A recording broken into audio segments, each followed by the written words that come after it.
Fala pessoal, boa tarde a todos.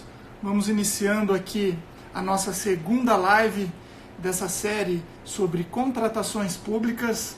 Hoje o nosso convidado é o amigo Luciano Reis, advogado ali de Curitiba. O pessoal vai acessando aqui, sejam todos bem-vindos. Preparamos com muito carinho essa nossa live em um momento tão especial que todos nós estamos passando.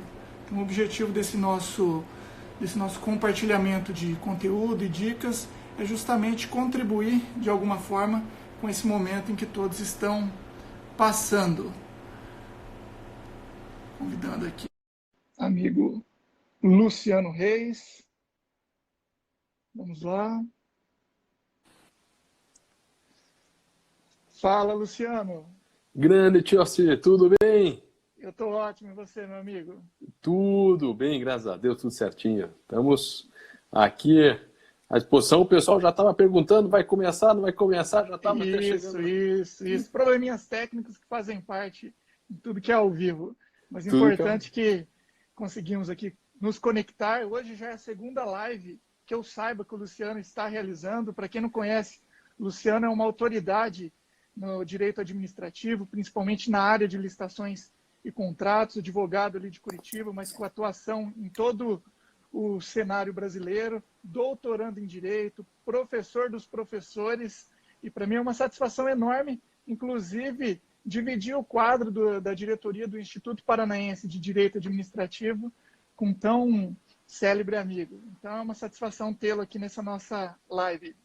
A satisfação é toda minha, Tiossi, que nos conhecemos aí faz uns 3, 4 anos e estou sempre aprendendo com relação aí a parte das redes sociais, com o Tiossi, com as licitações municipais, que tem tido um impacto muito grande, o ano passado, quando eu estive em Pernambuco, quando eu estive lá no Amazonas, na Bahia, muita gente falou do seu portal, um portal que tem aí trazido muita informação, muito conhecimento e mudança de comportamento para os agentes, tanto privados quanto os agentes públicos. Então, parabéns. Você falou o seguinte, que é a minha segunda live do dia. Não é a minha segunda live do dia tão somente, mas a segunda live da minha vida no Instagram. Então, seja muito bem-vindo. Né? Está de parabéns. Eu acompanhei a primeira live da sua vida e do dia e foi muito legal. Mas vamos ao que interessa. O nosso tema aqui da live é compras públicas e as legislações relacionadas ao Covid-19. E para quem não sabe, o professor Luciano, ele publicou agora, já recentemente, né, uma cartilha que trata sobre as contratações administrativas, os contratos, as dispensas nesses tempos de Covid-19. Então, realmente, ele teve essa iniciativa junto com o professor Marcos, um dos primeiros aqui no Brasil a contribuir com um material tão relevante, tão significativo, e é sobre isso que nós falaremos hoje. Opa, obrigado, Tiossi. Aqueles que ainda não tiveram acesso à cartilha, a cartilha está diretamente no meu site, no site do meu escritório, na verdade, www.rcl.adv.br. Está também lá na parte do Ministério da Economia. O Ministério da Economia acabou adotando a cartilha como documento oficial de perguntas e respostas sobre este momento de crise. Então está lá o Ministério da Economia, a SEGES, lá pelo Renato, doutor Renato, o doutor Cristiano, estão fazendo um trabalho brilhante. Inclusive ontem estive trabalhando num material de suprimento de fundos, do famoso Caixinha, né, para o pessoal dos municípios, que também deverá estar disponível no Ministério, no site do Ministério, creio que entre hoje e amanhã, né?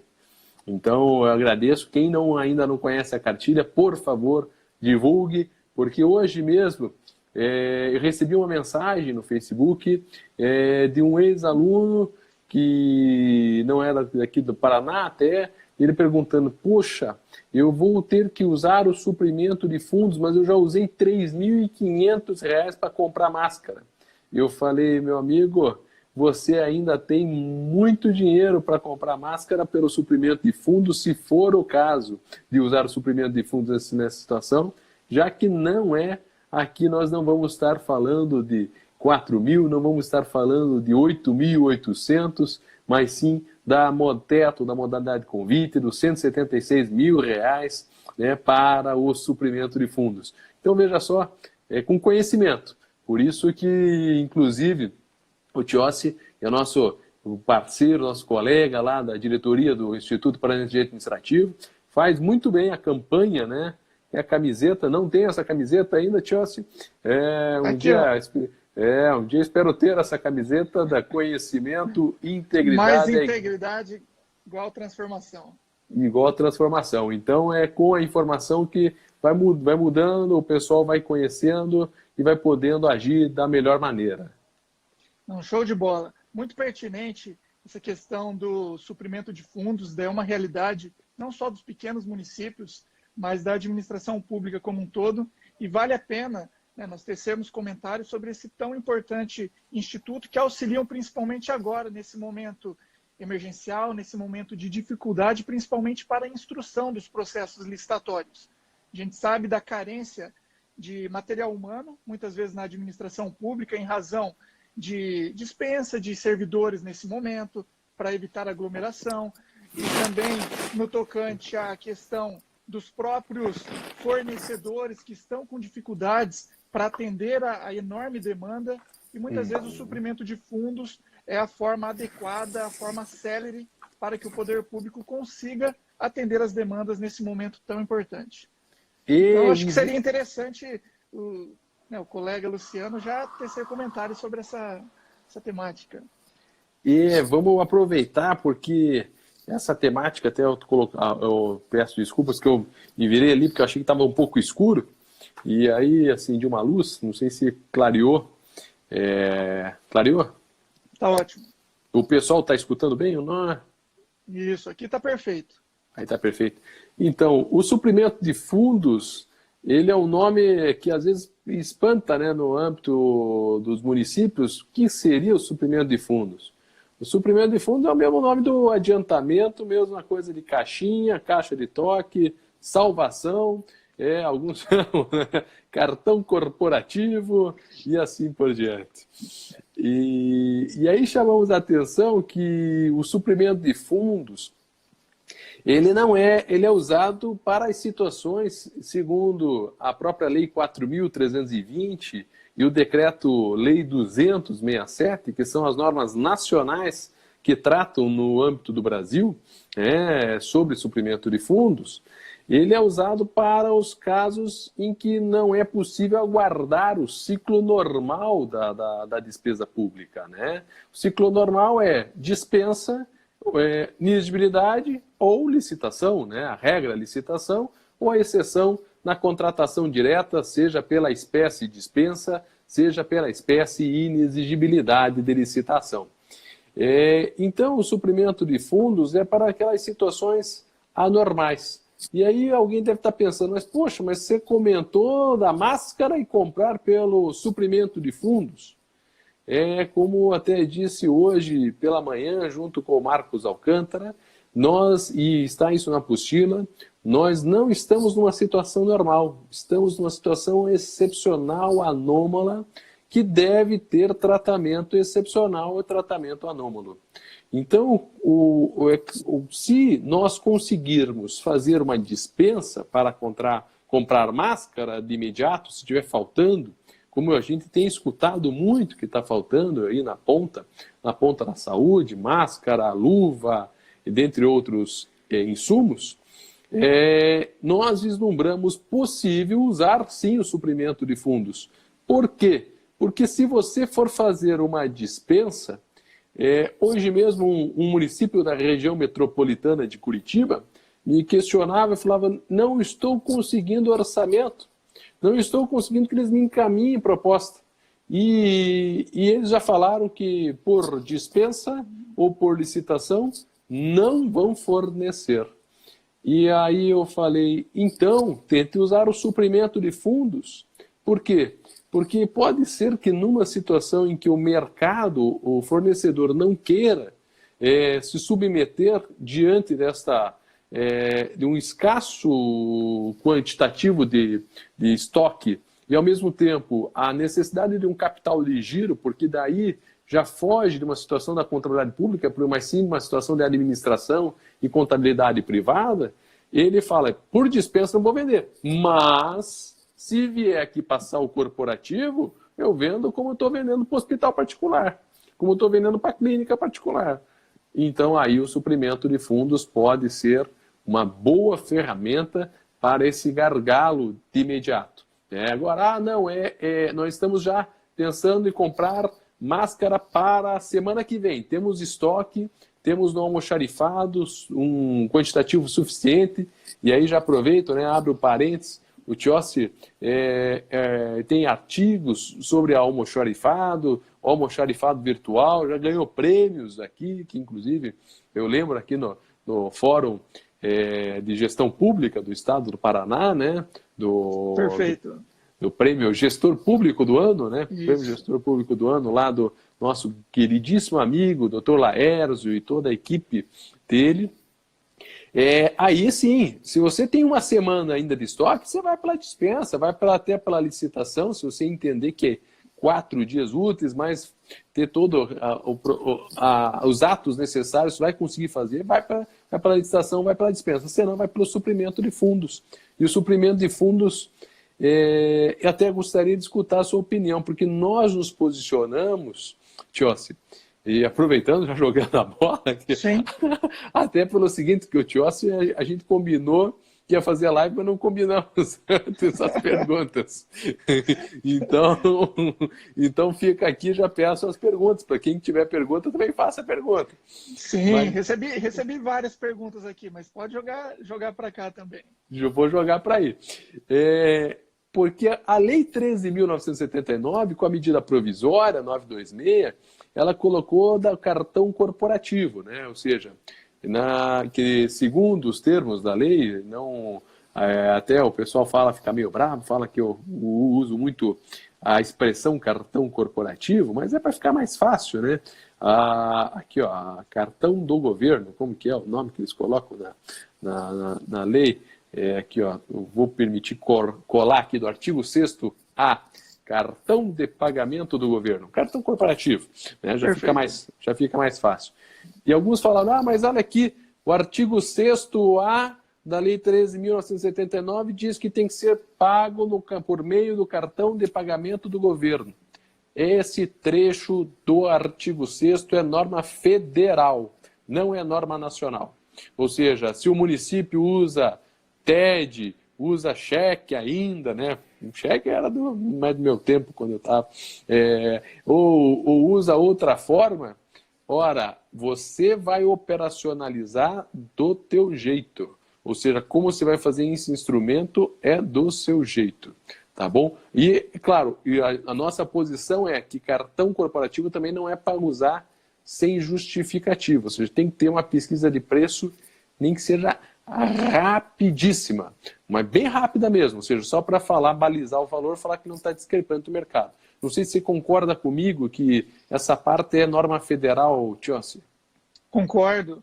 Em relação à medida provisória, a própria legislação, ela tem determinadas terminologias que dão um entendimento dúbio, que muitas vezes em âmbito municipal ou até estadual acabam não tendo uma aplicabilidade direta, e é preciso que cada ente administrativo veja a sua realidade, quais são os termos que utilizam, mas a gente tem que avaliar de forma sistêmica o que seria o suprimento de fundos, o regime de adiantamento, e como bem disse o Luciano, é para uma situação excepcional, e nós estamos diante de uma situação excepcional.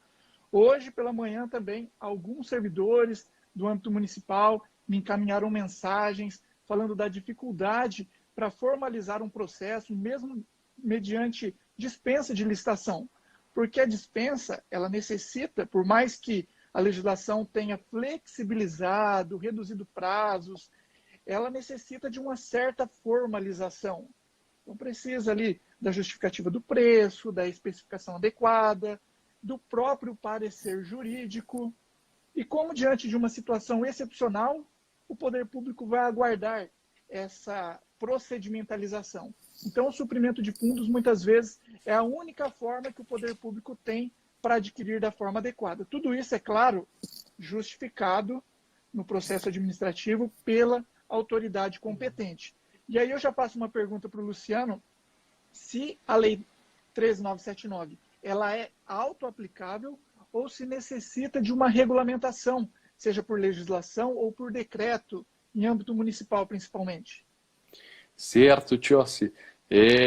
Ela é autoaplicável, né? A Lei 13.979, no tocante a licitações e contratos, não demanda qualquer tipo de regulamentação.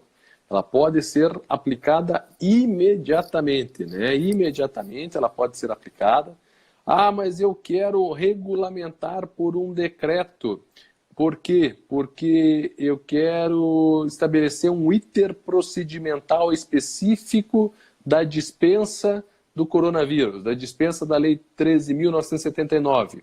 Eu quero estabelecer um iter procedimental na minha realidade. Tudo bem, daí você pode fazer isto por um decreto, regulamentar isto por um decreto municipal, dizendo, eu quero que o parecer jurídico seja feito em 24 horas, que o departamento faça uma pesquisa em tantas horas, que passe pela autoridade A, pela autoridade B e assim por diante. Aí cada um ajeita a sua casa, eu costumo dizer, né? Então, há regras de questões procedimentais, a competência é de cada ente. Mas, eu vou aguardar o decreto do prefeito para fazer a dispensa da Lei 13.979. Não, meu amigo, não deixe. Daqui a pouco você, infelizmente, está contribuindo para ceifar vidas. Vamos proteger a saúde e a segurança das pessoas. Eu aproveito, Tiossi, teve duas perguntas ali da Cláudia, que eu até agora aprendi como é que volta ali as mensagens. Certo. A Cláudia e o Carson. Eles perguntaram se o suprimento de fundos é uma compra direta. Cláudia, não, o suprimento de fundos é uma compra direta que não é dispensa de licitação, não é inexigibilidade, não é licitação. Ou seja, aqui, inclusive, a Lei 8.666 permite do contrato verbal. O contrato verbal é nulo e de pleno direito nos termos da artigo 61... Parágrafo único. 60, parágrafo único. 60, parágrafo único. 60, parágrafo único diz, nulo de nenhum efeito, salvo os casos em que for até 5% da modalidade convite. Porém, o artigo 6º, aqui da Lei 13.979, ele acabou aumentando o teto dessa compra verbal por meio do suprimento de fundos. E aí aproveito, o Carson coloca, mas eu tenho que fazer prestação de contas? Sim, tem que fazer uma prestação de contas desse suprimento de fundos. E qual o prazo para fazer? Aí a questão procedimental do suprimento de fundos, se vale nota fiscal, se a nota fiscal, como é que ela tem que ser preenchida, quantos dias, se tem que ter carimbo, se tem que ter um formulário padrão na hora da prestação de contas. Cada município, a princípio, faz o seu regulamento. Eu posso usar o regulamento que a gente já adota para os demais casos? Pode. Os demais casos, suprimento de fundos? Pode.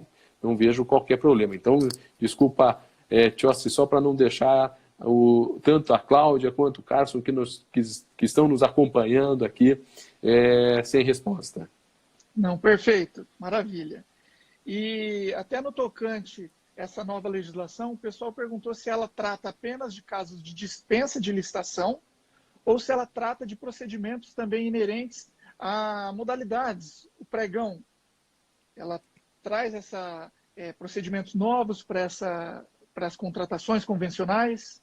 Sim, a Lei 13.979, ela, além de dispor sobre dispensa de licitação, ela também trata do iter procedimental da dispensa, de algumas questões do iter procedimental, como pesquisa simplificada, e na parte das licitações, ela preceitua que as licitações que forem para combater a pandemia, que forem para combater essa situação e o enfrentamento do coronavírus com o tratamento, e aí direto ou indireto, também teremos reflexos nas modalidades de licitação. Enfatizou o pregão nos bens e serviços comuns, concedendo que o prazo deverá ser o prazo pela metade, ou seja, os prazos deverão ser reduzidos. Nós estamos numa situação anômala, não podemos aguardar o prazo, vamos imaginar, 8 dias úteis de publicidade do ato convocatório do pregão. Por isso ela, então, reduziu pela metade. O prazo do pregão é fácil, porque é 8 dias úteis, passa para 4 dias úteis. O complicado é quando for dia ímpar, né? Então, se tiver algum prazo aplicável ao pregão, que seja de dia ímpar, como, vamos imaginar, um recurso de representação, né? 5 dias úteis, como é que vai ficar 2 dias e meio? Aí ela mesma já colocou que aí vale 2 dias, vale o dia completo anterior, o dia inteiro anterior, né? Aí que valeria. Não, maravilha. O prazo de recurso mesmo, 3 dias, no caso, seria de apenas 1 dia agora. E a medida provisória também, ela falou que o recurso terá efeito devolutivo. Isso significa que não teremos mais contrarrazões? Como isso se dará no campo prático, na sua opinião? No campo prático, na minha opinião, nós vamos ter o seguinte caminho a percorrer, né? O pregoeiro, ele vai declarar o vencedor, uma questão assim, bem prática, né? Eu gosto do Chaucer porque é isso. A gente tem que colocar, mas como vai ser o passo a passo? A cartilha demonstra a ideia de que a gente tem que fazer o passo a passo. Então vamos imaginar, venceu a licitante Limonada. Só que o Jabuticaba, o licitante Jabuticaba, não gostou que o Limonada ganhou. O Jabuticaba, então, vai motivadamente intencionar a sua intenção recursal. Ele fala, olha, eu gostaria de recorrer, por quê? Porque a Limonada não apresentou o documento A ou o documento B. O pregoeiro vai, então, vai alinhavar isso na ata, se for um presencial, ou isto estará já posto no chat, né, a depender de que sistema você utilize, e então ele vai falar, você tem o prazo de 1 dia para apresentar a razão recursal sobre a sua intenção. Feito esse 1 dia, ele já então vai abrir imediatamente 1 dia para contrarrazões. E aí, a priori, teria então o pregoeiro 2 dias para fazer o juízo de retratação e 2 dias a autoridade superior para decidir o recurso. Só que concomitantemente, ou seja, de maneira simultânea, a licitação já poderia ter sido homologada pela autoridade superior e já, inclusive, ter celebrado o contrato administrativo decorrente daquela licitação. E aí muitos devem estar pensando, mas meu Deus do céu, imagine só se o recurso do Jabuticaba, né? Se o recurso da empresa Jabuticaba, ele for provido. E aí, como é que fazemos? E aí a ideia é, numa situação dessa, nós vamos ter que anular a decisão da celebração do contrato, anular a homologação e retornar para que o Jabuticaba, então, dê continuidade no trâmite, para que, na verdade, a licitação volte à etapa em qual ela deveria ter sido anulada. Mas pode ser que seja uma entrega imediata de 3 dias úteis. E com isso, vamos imaginar, teve 1 dia para as razões, 1 dia para as contrarrazões, 2 dias para decidir 2 dias úteis. Aqui já estamos falando praticamente de 4 dias, porque esse 1 e 1 aqui, e mais 2 dias. Aí, infelizmente, ficará numa questão de perdas e danos, né? Futuras a serem questionadas e assim por diante, se o erro foi proposital ou não, com possibilidade de responsabilização e assim por diante. A ideia é que a vida não pode esperar nessa situação.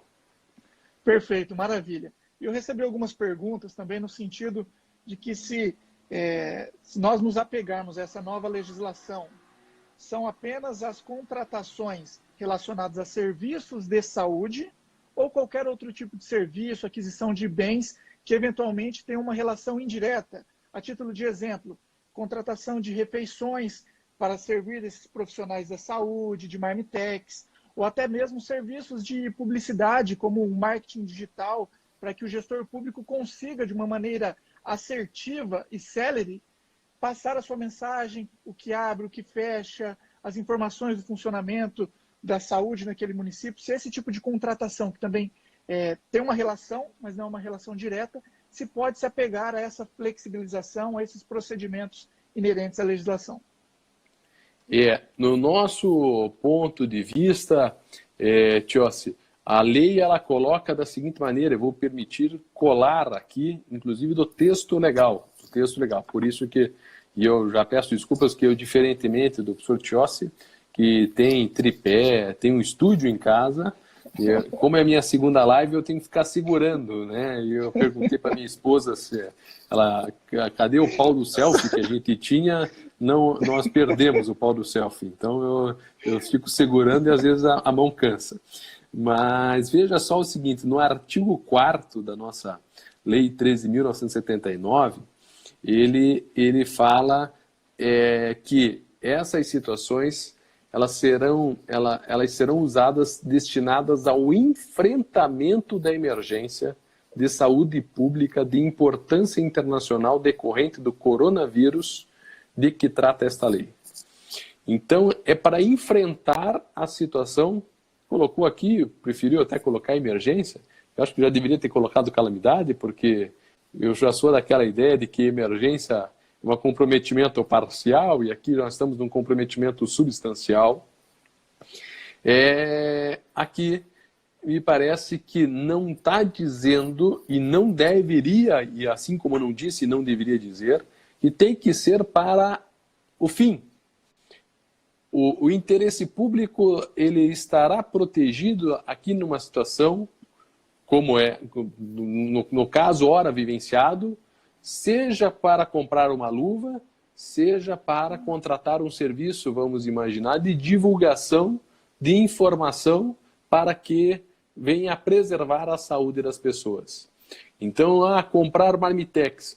Veja só, isso não vai ser usado diretamente. Como não vai ser? Isso, indiretamente, vai ter impacto no enfrentamento de emergência. Não é o caso de usar a Lei 3.979, claro, para comprar as medalhas dos jogos escolares que serão realizados no final do ano. Né? Não é o caso. Não é o caso para trocar o carro oficial do gabinete. Né? Aqui não vai poder usar essa lei. Agora, numa situação dessa, comprar marmitex para o pessoal que está no hospital, comprar lona, por exemplo, para fazer as campanas no ar livre, para não ficar todo mundo amontoado dentro das UPAs, e aí começar a fazer atendimentos fora, claro, em locais que não estejam chovendo, né? Não vai fazer isso, talvez, lá em Manaus, que está chovendo bastante, em Belém, que está com um índice pluviométrico muito alto, mas em situações em que há uma maior estabilidade do clima. Da mesma maneira, nós vamos daí ter esta possibilidade. Então, não é só para ser objetos diretos, mas diretos e indiretos me parece que esse seria a melhor, porque senão a gente começa a ficar presos a critérios formalistas e o interesse público é prejudicado. Maravilha, concordo plenamente que a contratação ela deve visar o interesse público desde que ele tenha relação com o enfrentamento, tanto contratações diretas quanto indiretas. E isso vem com a interpretação mais razoável da própria legislação. E um ponto que eu observei aqui na sua cartilha, muito pertinente, é sobre a aplicação dessa nova legislação em relação às empresas estatais. Nós temos um público muito grande aqui no nosso portal relacionado a servidores e profissionais e empresas que atuam diretamente com estatais. Existem muitas estatais municipais, é claro, e eu gostaria de saber se tem aplicação também a 13.979 ou se vale a 13.303 de 2016 em relação às estatais. Uma boa pergunta. E isso até colocamos também na cartilha, né? Que a Lei 13.979, do ponto de vista de natureza jurídica e de competência, ela é uma norma nacional e é uma norma com competência em razão do artigo 22, inciso 27 da Constituição, que compete à União legislar privativamente sobre normas gerais de licitação e contratação.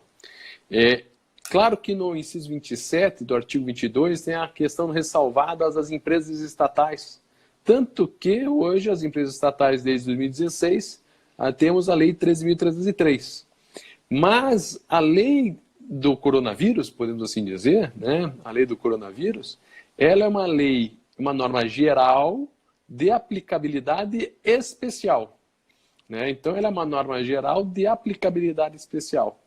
Então, para os casos em que for feita uma contratação que visa o enfrentamento dessa situação de calamidade vivenciada, aqui é o caso de usar a Lei 13.979 e vai recorrer à Lei 13.303 aos nossos amigos empregados públicos das estatais no que couber, né? Vamos imaginar, mas veja, alguns falaram, lá na Lei das estatais tem a dispensa por emergência. Tudo bem, na 8666 também tem a dispensa por emergência, no artigo 24, inciso 4º.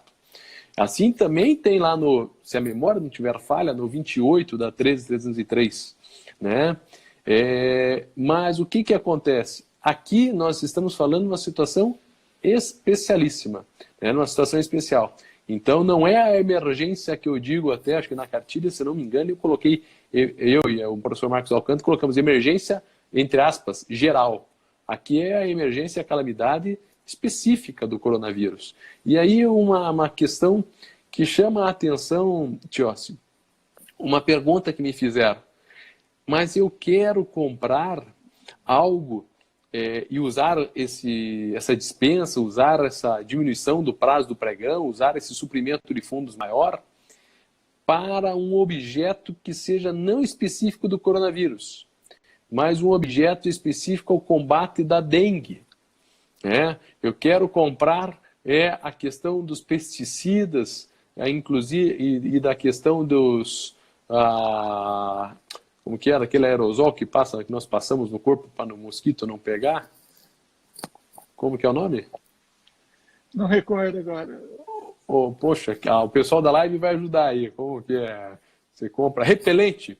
Quero comprar repelente. Perfeito. Repelente. Aí não é o caso de usar a Lei 13.979. É uma epidemia?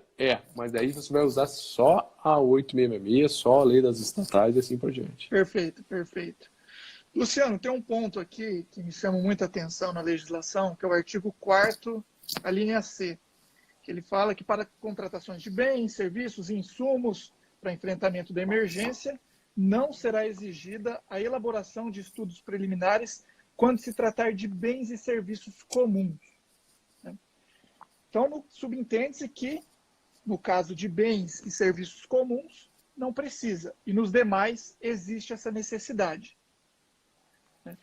Um exemplo, contratação de profissionais médicos, enfermeiros e técnicos de enfermagem. Existem vários entendimentos dos tribunais de contas que esses profissionais não podem ser contratados via pregão, porque, via de regra, não se enquadram como serviços comuns. Agora, aqui, pela cartilha, existe talvez uma interpretação dúbia ou algum ponto contraditório em relação a isso.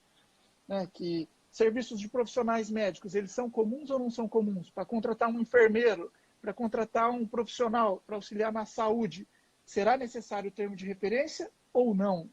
Qual que é a sua opinião em relação a isso? Eu agradeço o pessoal aí, todo mundo colocou repelente, que a gente esquecia qual que era o nome. Então, veja só, Tiossi, com relação à exigência de estudos preliminares, né? A lei dispensou os estudos preliminares para bens e serviços comuns, no meu ponto de vista, e digo isso porque essa particularidade colocada a questão dos drabeiros, isso até na hora da cartilha eu e o professor Marcos não entramos em uma situação dessa, e aí trago a minha opinião, o artigo 4º-C me parece que quando colocou a dispensa de estudos preliminares para o pregão, se deu em razão do decreto 10.024, que como o decreto 10.019 fez a exigência dos estudos preliminares como requisito obrigatório a estar contido no processo da licitação do pregão eletrônico, e aí nós temos as portarias e atos normativos exigindo que os municípios, inclusive, obedeçam o decreto 10.024, quando estivermos falando de transferências voluntárias, né? Nós temos aqui o quê? Me parece que esse artigo 4º-C foi justamente para falar essa parte do decreto federal não vai ser aplicável. Então, se você estiver diante de um bem e serviço especial, porque os estudos preliminares demandam uma equipe de planejamento. Eu costumo dizer que demanda uma maturidade, ele vai amadurecendo. Os estudos preliminares, a equipe de planejamento vai amadurecendo a escolha da melhor solução e se essa melhor solução vai gerar possibilidade de tornar viável a contratação. Então, até eu costumo dizer, até nos cursos, nas palestras, o pessoal fala, mas faça uma diferença entre estudo preliminar e termo de referência. Eu sempre digo, o estudo preliminar eu vou avaliar todas as soluções existentes e verificar se existe, qual é a melhor solução e se existe uma melhor solução para mim, para que eu possa colocar e entender que aquela contratação pode ser viável futuramente. Já o termo de referência, eu vou pegar essa solução viável e dissecar, né? E aí vou dissecar essa solução viável.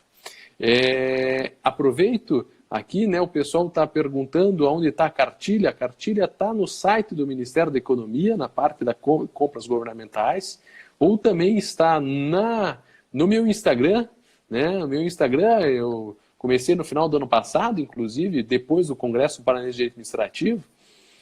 O professor Tiossi foi um grande incentivador a eu fazer o Instagram, me deu umas dicas, mas eu não tenho a periodicidade do professor Tiossi, mas vou tentar, a partir de agora, me policiar a ter uma periodicidade.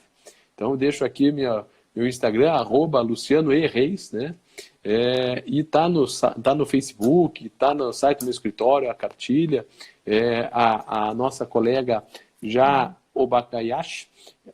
Okabayashi já nos ajudou, já colocou ali justamente aonde está a nossa cartilha. Perfeito. E quem tiver interesse também, é só encaminhar um direct aqui no meu Instagram, que eu encaminho o link direto da cartilha e todos terão amplo acesso.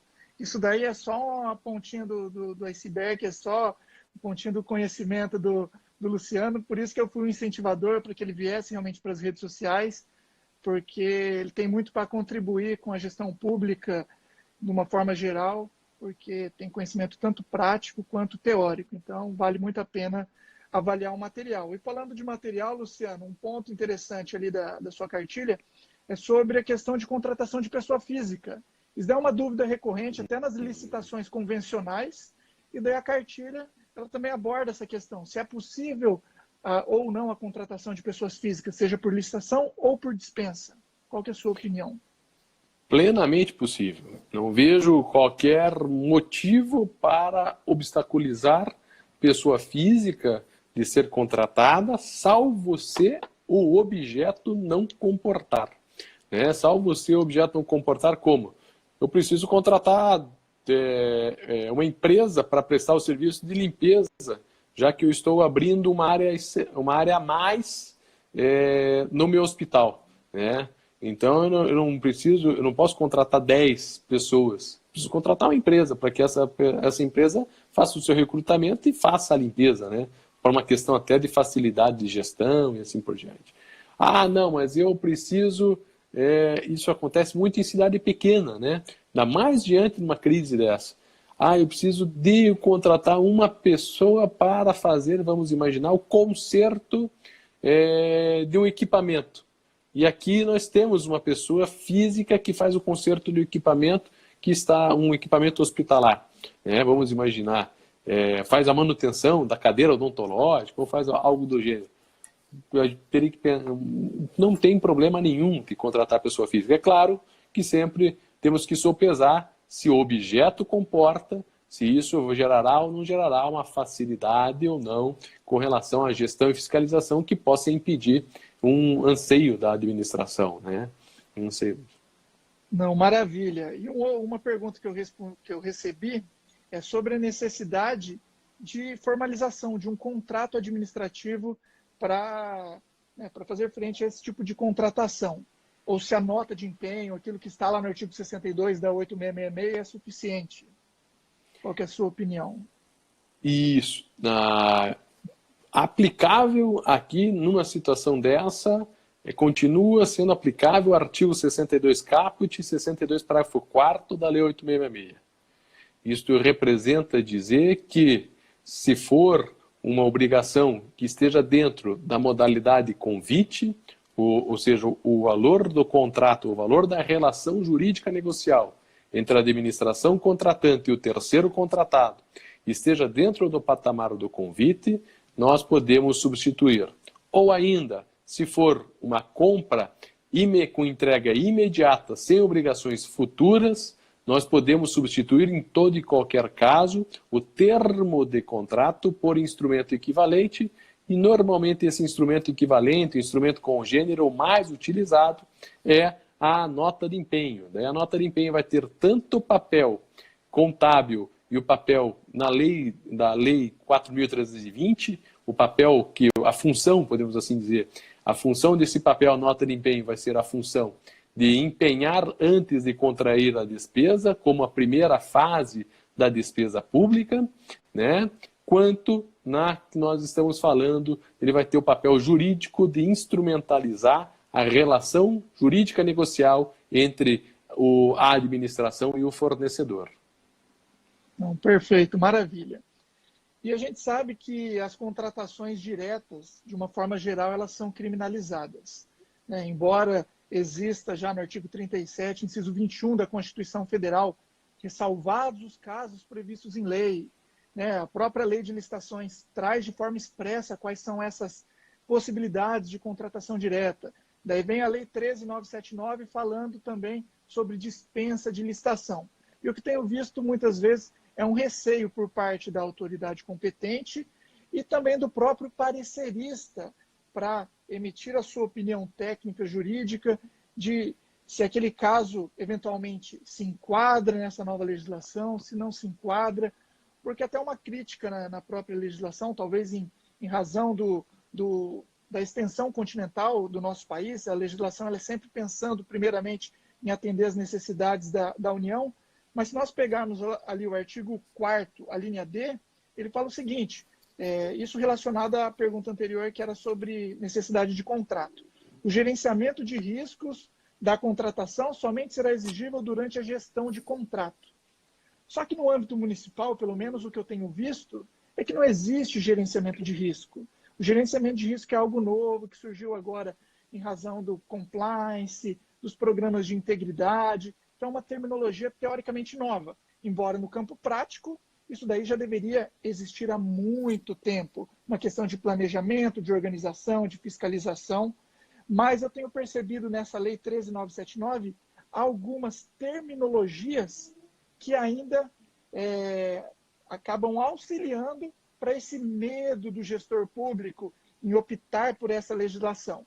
Então, eu queria saber a sua opinião para tecer eventualmente algumas críticas em relação à legislação, se ela está adequada, se não está, se ela pode ser ainda aperfeiçoada, porque o objetivo é o quê? Trazer segurança jurídica para o gestor público, porque de nada vale nós termos uma legislação se no campo prático eles não terão a coragem, porque essa é a palavra, coragem, de colocar o seu nome, colocar o CPF, sendo que depois, eventualmente, ele pode ser penalizado. Você acredita que a LINDB tem incidência nessa legislação? Qual que é a sua opinião? Uhum. Foi a Lei 13.979, nessa parte, ela já foi arrojada, né? Eu diria que ela foi arrojada ao estabelecer recurso em efeito devolutivo, foi arrojada ao estabelecer os valores do suprimento de fundos. Então, ela tem um arrojamento muito grande, ela foi arrojada, ela foi bem vanguardista, podemos assim dizer. Entretanto, como disse o Tiossi, nós temos uma lei que traz terminologias que ainda soam um pouco estranhas. Essa terminologia soa um pouco estranha para o município, né? Às vezes o município fala, poxa, mas estudo preliminar, tem gente que até agora fala, mas pô, estudo preliminar eu acho que era aquele estudo de viabilidade preliminar da obra. O que colocaram aqui? Então, ou estudo de viabilidade, ou achando que o estudo preliminar e o estudo de viabilidade da obra é a mesma coisa.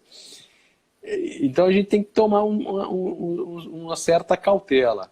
E esse é o desafio, né? É o desafio de tentar gerar uma estandarização, ou seja, um parâmetro igual de mínimo, né? Em toda a realidade brasileira. O fato é que na questão do artigo 4º quando ele fala de gerenciamento de riscos, concordo plenamente. Toda e qualquer contratação já deveria ter um gerenciamento de riscos. Nós fazemos isso na vida particular, nem sempre fazemos, para ser bem sincero, não vamos mentir. Às vezes você não compra um carro e às vezes comprou, puxa, comprei mais pelo gosto particular do que pelo custo-benefício. Nós não podemos ser hipócritas e falar que nós, todos nós fazemos gerenciamento de risco. Mas esse gerenciamento de riscos ainda é algo novo, né? Tem um modelo de gerenciamento de risco. A própria IN 05, né, trouxe um mapa bastante simplório, poderia assim dizer, né, de gestão de riscos, muito simplório, né? Mas já é um começo, a gente tem que começar de algum lugar, né? Primeiro, acho que o gerenciamento de risco e com esse intento do governo já está gerando uma maior... o ouvido já está ficando mais acostumado com a palavra gestão de riscos, gerenciamento de riscos. Eu acho que daqui a pouco, e eu sou, você sabe, né, porque eu vejo muito aspecto prático, aspecto operacional do dia a dia, em razão da advocacia. Aí daqui a pouco a gente vai poder mudar a chave, vai poder começar a pensar em gerenciamentos de riscos mais avançados, numa rotina geral, né?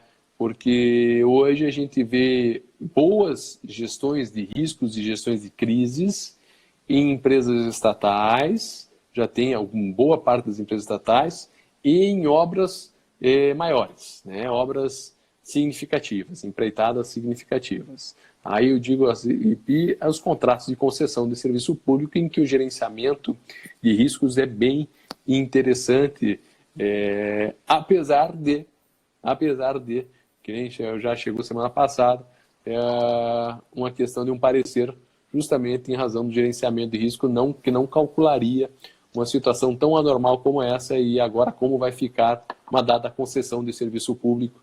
E eles querem saber, afinal, se tem direito ou não tem direito ao reequilíbrio, como é que vai ficar o reequilíbrio e assim por diante de um serviço público. Veja, que é um contrato muito mais complexo. Não, maravilha. Olha só, Luciano, tem um comentário que diz o seguinte: fazer gerenciamento de riscos para contratadas que sequer possuem regularidade fiscal. Eu gostaria que o Luciano comentasse sobre a dispensa dos documentos, inclusive de regularidade fiscal, que a medida provisória trouxe de alteração na legislação. Então veja... Opa, desculpa, Tios, eu te cortei, perdão. Não, o artigo 4º, a linha F, que fala da possibilidade de dispensar a apresentação de regularidade fiscal e trabalhista para esse tipo de contratação, que também é uma inovação legislativa. Apesar que eu achei meio tímido esse artigo 4º F. Eu achei meio tímido esse 4º F. Eu iria mais longe.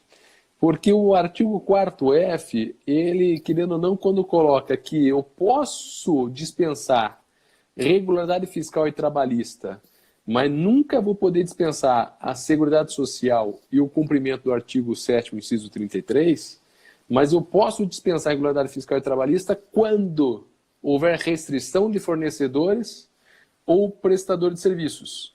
Ou seja, então quando eu tiver restrição de fornecedores ou ainda de prestador de serviços, eu poderia dispensar a regularidade fiscal e trabalhista. Ora, é uma situação anômala, é uma situação excepcional. Então, essa parte, quando tem restrição de fornecedores, o Tribunal de Contas da União já tem decisões muito antigas, quando falava dos correios, dos cartórios. Temos a orientação normativa, se a memória não tiver falha, 9 de 2009, da Advocacia Geral da União, a orientação normativa número 9, que também já permite, ou seja, quando só pode ser com aquele, ou aquele é o essencial. Nós temos uma potencialidade de restrição de fornecedores. E eu não tenho opção, mesmo que o cidadão não tenha certidão, você vai contratar. Né? E aí eu digo que numa situação anômala, poderia ter ido inclusive mais além. Poderia ter ido mais além. No aspecto de permitir a dispensa de documentos, inclusive de regularidade fiscal, se for uma situação que nós tenhamos de emergência, né? Uma situação de entrega imediata. Se for dispensa, poderia. Se for pregão, já não poderia. Faz todo sentido, realmente tem a mesma interpretação, que foi muito tímido, até porque nós estamos em uma situação anômala, e basta nós avaliarmos o artigo 4º, o artigo 3º, na verdade, deixa eu ver, artigo 4º e parágrafo 3º, que fala que o poder público, inclusive, pode pagar valores superiores decorrentes de oscilações do mercado. E é isso que vem acontecendo. Em razão da carência de produtos, os valores estão oscilando muito e a legislação ela autoriza essa excepcionalidade de contratar por um valor até maior. Né? E a preocupação ainda, muitas vezes, do legislador está na regularidade fiscal. Né? Então, também concordo que foi muito tímida essa... Mas é uma novidade. Né? O pessoal que está tão acostumado com formalidades nos documentos de habilitação, que a licitação, eu sempre falo que ela se tornou um fim em si mesmo, seja principalmente nas presenciais. O pessoal fica caçando vírgula, fica caçando erros de digitação dos concorrentes para eventualmente inabilitá-los, sendo que o interesse público muitas vezes é deixado de lado por conta desse excesso de formalismo. Concordo, e aproveito aqui já, né? Vi que entrou o doutor Diogo Pastre, lá do sudoeste do estado do Paraná, a Lilian, que sempre nos acompanha, né? Dentre outros colegas e amigos que entraram aqui na nossa live, assim como o Jamil, dentre outros que aqui estão. E veja só, Tiossi, ela fala poder dispensar regularidade fiscal e trabalhista nessas situações. Então muitos estão, e isso que eu escutei, e por isso que eu coloquei na cartilha, até eu e o professor Marcos, quando discutimos isso, balanço. Não faz sentido exigir balanço patrimonial, índice de liquidez para comprar luva, para comprar máscara, comprar um remédio. Não faz sentido algum. Comprar álcool em gel, comprar uniforme, comprar os jalecos. Não faz sentido. Então, ainda que ali não esteja, por favor, né? Tenha muita cautela, né, aqueles que estão nos acompanhando e que seguem. Pensem se vocês... Será que não é o caso de colocar aqui exigências de qualificação econômica e financeira tão severas para uma contratação da Lei 13.979? Não, perfeito. Isso eu já defendo há muito tempo, não só em relação a essas contratações inerentes à pandemia, mas para as contratações convencionais do dia a dia. Eu observo muitos editais de pregão para aquisição de bens de uso rotineiro que exigem uma série de documentações inerentes à qualificação econômica e financeira, qualificação técnica, e muitas vezes acabam restringindo o número de licitantes. E se nós pegarmos o artigo 37, inciso 21 da Constituição, ele já fala que tanto a econômica quanto a técnica é o mínimo necessário.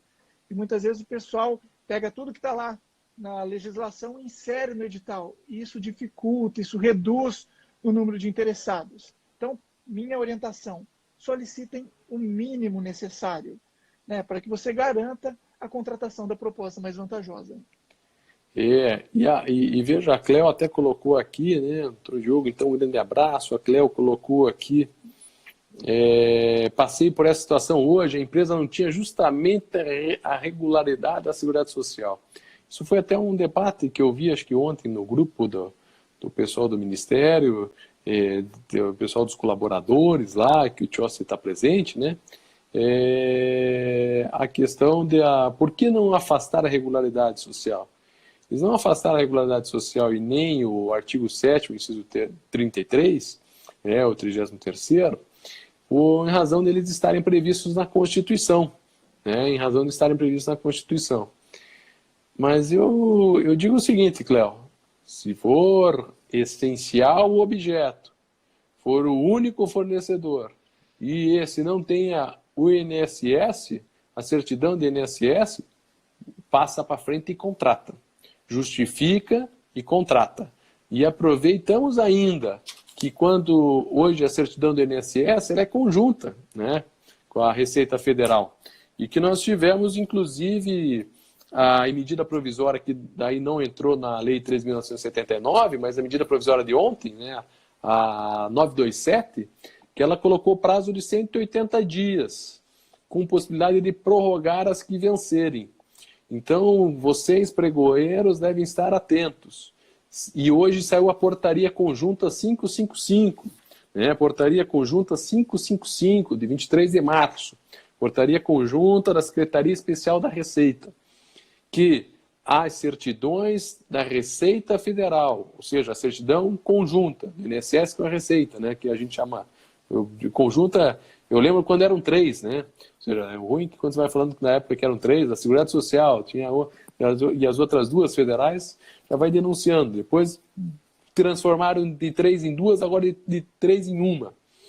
Se o fornecedor não estiver regular amanhã, mas estiver regular hoje, vai ser prorrogado automaticamente por 90 dias. Né? Por 90 dias. Então, se você olhar lá, nossa, ele no dia 27 venceu. Está sendo prorrogada por 90 dias ou até terminar este período de pandemia. Legal, legal, muito importante. Também concordo que se diante de uma excepcionalidade, o fornecedor foi contratado e não tinha a regularidade, vai, contrata, justifica, até porque existem inúmeros julgados, sejam dos tribunais de contas ou dos tribunais de justiça, de que a irregularidade fiscal não é motivo para reter pagamento. Então, se o serviço foi prestado, o objeto foi entregue, o pagamento é devido. Mas o que eu vejo muito no campo prático, Luciano, e daí muitas vezes surgem com muita frequência esse tipo de situação, é que o gestor público vai lá, contrata e depois vai formalizar o processo. E depois, nesse momento de formalização, ele detecta falhas nos documentos de habilitação. E daí como que faz? Já recebeu o objeto, já praticamente utilizou e daí agora precisa pagar. Então, assim, não é a forma correta, não é a forma adequada, mas eu vejo com muita frequência isso, principalmente nos pequenos municípios. Contrata e depois regulariza, num efeito totalmente inverso da lógica e da legislação. Né? Então, olha só, Luciano, eu vou, em razão do adiantar do horário, a qualquer momento a gente pode ser cortado aqui do Instagram, porque ele finaliza sem dar avisos. Eu agradeço demais a sua participação, com toda certeza faremos novas lives, e eu deixo você aberto para a mensagem final a todos os nossos ouvintes aqui. Valeu! Muito obrigado, Tiossi, muito obrigado pelo convite. Essa é a segunda live da minha vida, está sendo muito legal. A energia que a live proporciona, esse contato, que nem a doutora Renata Fabres, lá de Rondônia, eu vejo aqui vários amigos, a Maiara, entre outros que eu não conheço, mas que estou conhecendo. Eu agradeço enormemente essa parceria, essa nossa amizade, o seu convite, fico à disposição para outras. Acho que essas próximas semanas serão de muitas novidades. A cada dia eu brinco, na hora que vou dormir chega uma medida provisória, e tem uma novidade na hora de dormir. Então a gente vai poder trabalhar mais, porque com informação nós podemos transformar, com informação nós podemos ajudar neste momento, inclusive, a